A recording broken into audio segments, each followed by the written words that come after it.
He was already on stage, the band was ready. It was supposed to be just another performance at a charity gala, and then Rod Stewart stopped, looked out at the crowd, and told them he'd lost a good friend in the last 24 hours. What happened in the next few minutes turned into one of the most talked about tribute moments in music this year. A raw, unscripted goodbye that fans are calling one of the most moving things Rod Stewart has ever done on a stage. This is the story of what happened at Gleneagles, why it mattered so much, and the real, decades-long friendship between two of the most recognizable rasping voices in music history, Rod Stewart and Bonnie Tyler. Stick with me, because by the end you'll understand why this wasn't just a tribute, it was two friends finally, fully, saying goodbye. Less than 24 hours after the world learned that Bonnie Tyler had died at age 75, Sir Rod Stewart was at a charity gala for the King's Trust, held at Gleneagles in Scotland. He was there with his wife, Penny Lancaster, for what was meant to be a celebratory night supporting the charity's work. Stewart took the stage alongside fellow musician Jools Holland, and before a single note played, he addressed the room directly. Visibly shaken, he told the crowd simply, "We lost a good friend of mine in the last 24 hours, Bonnie Tyler." Then he did the only thing that felt right in that moment. He sang. He performed "It's a Heartache," one of Bonnie Tyler's signature songs, the track that first put her on the map back in 1978. Not a rehearsed setlist choice, not something the event had planned, just a friend, in real time, processing grief in front of a room of strangers, the way musicians sometimes do the only way they know how. When the song ended, Stewart looked upward and said, "That's for Bonnie, bye Bonnie." The moment was captured and shared online, and it spread fast, not because it was polished, but because it very clearly wasn't. It was a person losing a friend, live, on camera, with nowhere to hide the emotion. Here's what makes that performance hit even harder once you know the backstory. This wasn't the first time Rod Stewart had sung that song. Not even close.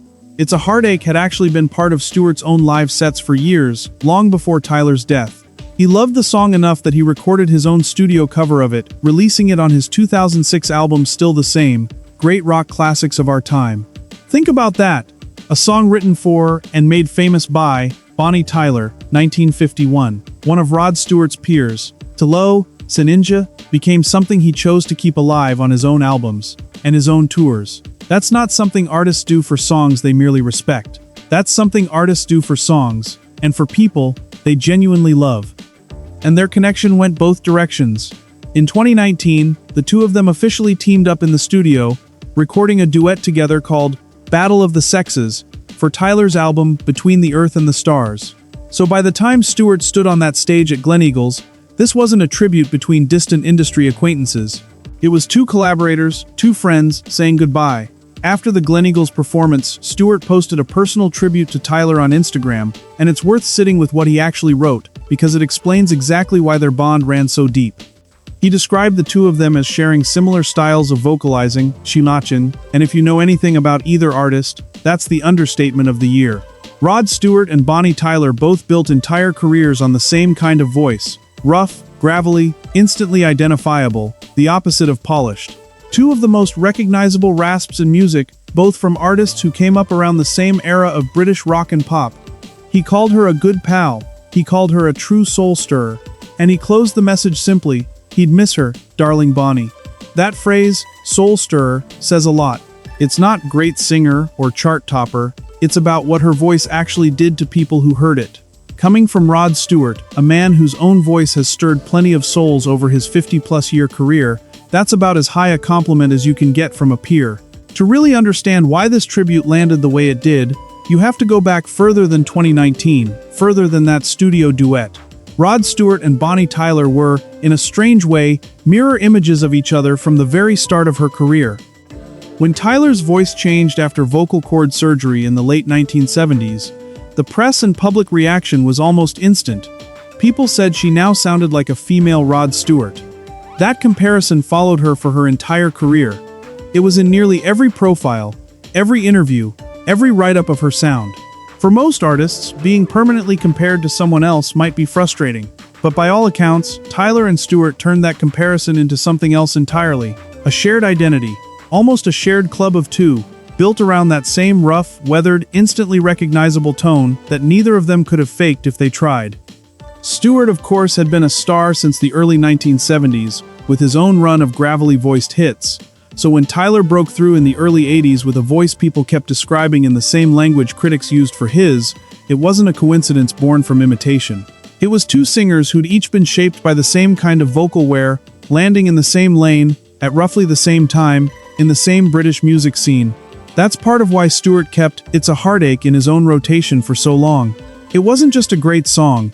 It was a song by someone who sang like him, about heartbreak, in a way he clearly felt he could do justice to on his own stages. By 2019, the mutual respect turned into an actual studio collaboration. Tyler was working on her album Between the Earth and the Stars, and she brought Stewart in to record a duet together called Battle of the Sexes. Picture that session for a second. Two artists in their 70s, both still touring, both still recording new material decades after their commercial peaks, sitting in a studio together, finally putting those two unmistakable voices on the same track. It wasn't a nostalgia cash grab or a novelty pairing dreamed up by a record label. It was two peers who'd spent 40 years being mentioned in the same breath, finally actually singing in the same breath. That's the kind of history that makes a spontaneous stage tribute mean so much more. When Stewart stood up at Gleneagles less than a day after hearing the news, he wasn't reaching for a song to fill space.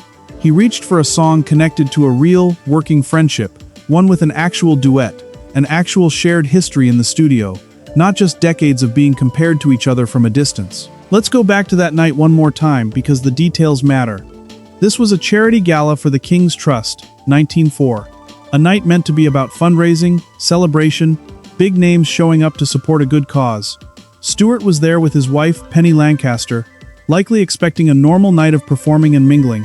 Jules Holland, a respected musician and longtime broadcaster known for his boogie-woogie piano style and his own decades in British music, was set to share the stage with him. Then the news of Tyler's death reached him, within the last 24 hours, by his own words. Grief doesn't wait for a convenient moment, and Stewart didn't try to push through the show like nothing had happened. He stopped, told the room the truth, and let the moment be what it was. Choosing to sing It's a Heartache in that setting was, in a way, the most Rod Stewart response possible. Not a formal eulogy, not a press statement, a performance, because that's the language he and Tyler had always spoken to each other in. And when he looked up at the end and said, "That's for Bonnie, bye Bonnie," he wasn't performing for the room anymore. For a few seconds, it was just him, talking to his friend. That's why the clip spread the way it did. Anyone watching could tell the difference between a performer doing a tribute and a person who was actually grieving in real time. Stewart's tribute landed inside a much bigger wave of grief that swept through the music and entertainment world within hours of the news breaking.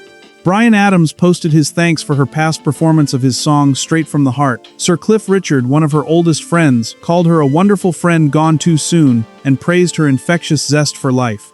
Catherine Zeta-Jones, whose family was connected to Tyler through marriage, said her heart was broken over losing someone truly one of a kind. Even UK Prime Minister Keir Starmer issued a statement, calling her one of Britain's greatest recording artists.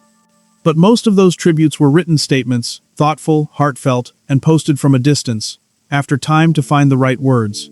Stewart's was different. It happened live, unscripted, in the middle of an event that had nothing to do with Bonnie Tyler, in front of an audience that had shown up for a completely different purpose. He didn't get the luxury of editing himself. He just had a stage, a band that could follow him, and a song the two of them both knew by heart. That's the kind of tribute that can't really be planned.